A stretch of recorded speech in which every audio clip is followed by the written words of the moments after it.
Salli wa sallim ya salam ala nabi khairil anam wal ali wa sahbihi. Bismillahirrahmanirrahim. La syai'a anfa'a lil qalbi min uzlatin ay khalwatin mashubatin bitafakkur. Tidak ada sesuatu yang lebih bermanfaat untuk hati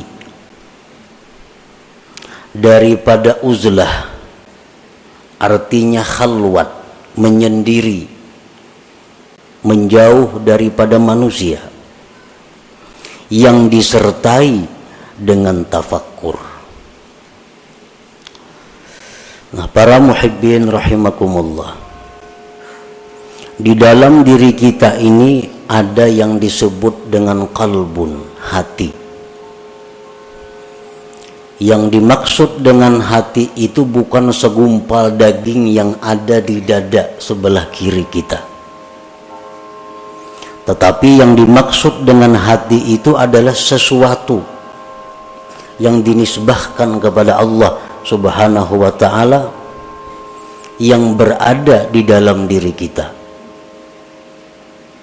yang dengan hati itu kita bisa mengetahui mana yang baik, mana yang buruk, mana yang menuju surga, mana yang menuju neraka.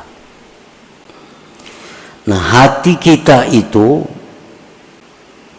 apabila baik, maka baiklah seluruh anggota tubuh kita.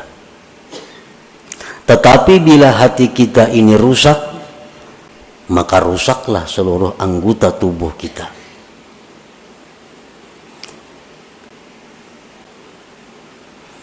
Hati yang rusak itu adalah hati yang seringkali lupa kepada Allah. Hati yang hanya memikirkan kepentingan-kepentingan sesaat, namun melupakan akibat. Nah, ini hati yang rusak. Dan hati yang rusak inilah yang ada pada diri kebanyakan kita. Hati yang demikian yang rusak itu kalau ingin selamat maka mesti diobati,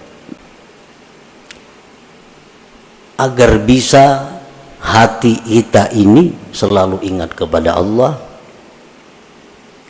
selalu ingat kepada Rasulullah Sallallahu Alaihi Wasallam, dan selalu memikirkan tentang yaumil akhirah, hari akhirat. Nah, bagaimana caranya memperbaiki hati yang rusak itu? Yang paling bermanfaat, yang paling mujarab untuk mengobati hati yang rusak itu adalah uzlah atau khalwat, artinya menjauh daripada manusia, menyendiri, tetapi disertai dengan tafakkur. Dengan kita menyendiri dan tafakkur, maka hati yang rusak tadi diharapkan bisa baik. Tidak ada kebaikan pada uzlah khalwat yang tidak ada tafakkur padanya. Kita menyendiri, mengasingkan diri daripada manusia, tapi kada ada tafakkur. Nah, maka itu uzlah, tidak ada kebaikannya. Sedangkan tafakkur tapi tidak uzlah, tafakkur di waktu kita berada di tengah-tengah umat, tafakkur di waktu kita berada di tengah-tengah masyarakat, maka tafakkur itu tidak akan menimbulkan kemajuan. Tafakkur itu tidak akan murni. Tafakkur itu tidak akan bersih, sehingga tidak sesuai saat yang diharapkan dengan tafakkur itu. Para muhibbin rahimakumullah,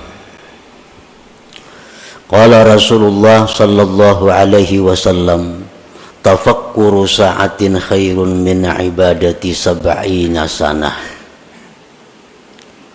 Tafakkur sesaat, satu mat, itu di sisi Allah lebih baik nilainya, pahalanya daripada ibadah kita selama 70 tahun yang tidak ada tafakkurnya. Kita beribadah, misal ibadah apa, tapi kan ada tafakkurnya 70 tahun, maka harganya lebih mahal tafakkur sesaat di sisi Allah Subhanahu wa ta'ala. Li'anna bihi yasidul abdu ila ma'rifati haqa'iqil asya wa ila ta'zimillah ta'ala wa ta'zimi kulli ma yurdi. Karena dengan tafakkur itu sampailah seorang hamba kepada mengenali hakikat-hakikat sesuatu. Dengan tafakkur itu seseorang bisa mengagungkan Allah. Dengan tafakkur itu dia bisa mengagungkan tiap-tiap sesuatu yang membuat ridhanya Allah.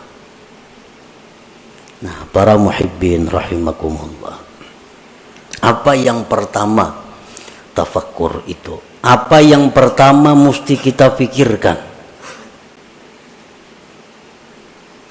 Yang pertama kita pikirkan adalah diri kita. Karena man arafa nafsah arafa rabbah. Barang siapa yang mengenali, mengetahui dirinya, maka dia akan mengenali, mengetahui Tuhannya. Nah, jadi yang pertama kita tafakkur, yang pertama kita renungkan adalah diri kita. Apa yang kita renungkan dari diri kita?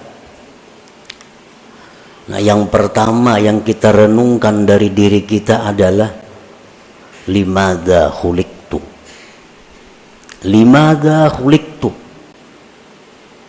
Untuk apa aku ini diciptakan Allah? Nah, itu yang pertama. Di waktu kita khalwat, di waktu kita sendiri, di waktu kita mengasingkan daripada manusia, kita tafakkur, kita berpikir, limadza khuliqtu, untuk apa aku ini diciptakan Allah. Dulunya kadada, sekarang ada. Untuk apa aku diadakan oleh Allah ini? Nah, itu yang perlu kita gali daripada diri kita. Itu yang perlu kita mantapkan daripada diri kita. Untuk apa kita dicipta oleh Allah? Sebahagian manusia ada yang merasa bahwa dia hidup itu untuk mengumpul harta. Dia beranggapan bahwa dia diciptakan Allah hanya untuk mengumpul harta. Sehingga sebagian besar waktunya dihabiskannya untuk mengumpul harta.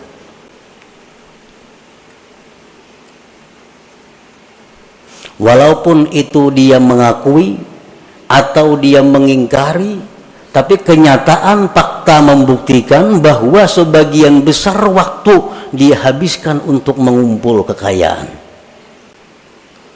Itu secara kada langsung bahwa dia mengakui bahwa aku dicipta untuk mengumpul harta.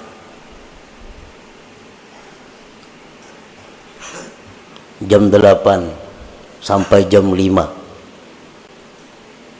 dihabiskan waktunya untuk berusaha mencari duit. Kena malam kauyuhan guring, bangun kena pukul 7. Nah, orang semacam ini secara hal, secara isyarat bahwa dia mengatakan aku dicipta untuk mencari duit.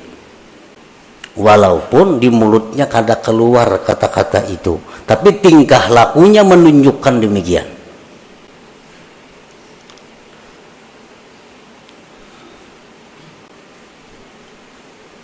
Nah, itu yang kita renungi. Apakah bujur seperti itu? Apakah benar kita dicipta oleh Allah untuk mencari duit?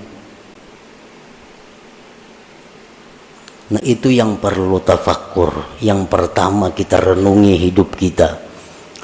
Kita renungi berapa umur kita habiskan. Kita mengakui bahwa kita ternyata hidup ini adalah untuk duniawi semata-mata. Akhirat ada, tapi porsinya kecil, porsinya sedikit. Nah, makanya tafakkur itu nilai pahala di sisi Allah sangat besar. Limadza khuliqtu, untuk apa dicipta? Ibrahim bin Adham, sewaktu beliau berburu, beliau adalah seorang bangsawan yang sukanya berburu. Suatu hari beliau berburu dengan perbekalan, perlengkapan yang lengkap, berangkat ke hutan. Di tengah jalan beliau ada mendengar hatib. Hatib itu artinya suara tanpa kelihatan orangnya. Suara itu, ya Ibrahim, alihada khuliqta, apakah untuk ini engkau dicipta Allah? Apakah engkau dicipta untuk berburu? Ibrahim bin Adham tersadar bahwa ternyata selama ini hidupku kusia-siakan. Berpaling, beliau kembali dan meninggalkan seluruh yang ada, lalu mengembara ke tengah hutan belantara untuk mencari hakikat, mencari kebenaran. Nah, para muhibbin rahimakumullah, kita diciptakan oleh Allah, wa ma khalaqtul jinna wal insa illa liya'budun. Tidak kujadikan jin dan manusia itu, ujar Tuhan, melainkan untuk ibadah. Nah, untuk ibadah. Jadi kalau kita bertanya kepada diri kita, untuk apa aku diciptakan Allah? Jawabnya, untuk mengabdi kepada Allah. Untuk mengabdi kepada Allah. Nah, itu bisa didapat, bisa digali dengan tafakkur.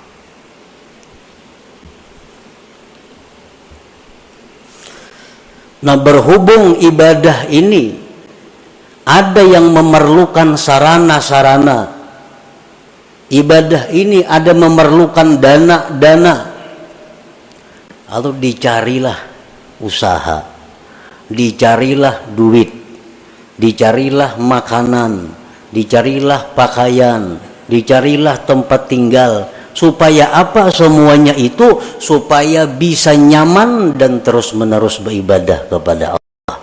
Nah, jadi orang mencari duit itu sebujurnya adalah untuk supaya beribadah. Jangan dipaling, karena mencari duit lupa ibadah. Bila tak paling ya itu.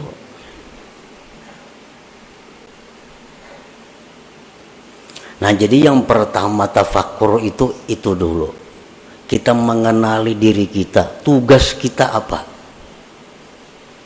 Ternyata tugas kita hanya satu, adalah mengabdi kepada Allah. Tidak ada yang lain. Allah kadang memberi tugas kepada kita untuk mencari duit. Allah kadang memberi tugas kepada kita untuk berusaha itu ini kadang. Tapi yang ditugaskan Allah kepada kita hanya adalah ibadah kepada Allah. Dan Allah menjamin dalam banyak ayat di Al-Quran bahwa Allah akan memberikan rezeki, memberikan kecukupan kepada mereka-mereka yang ingin beribadah kepada Allah.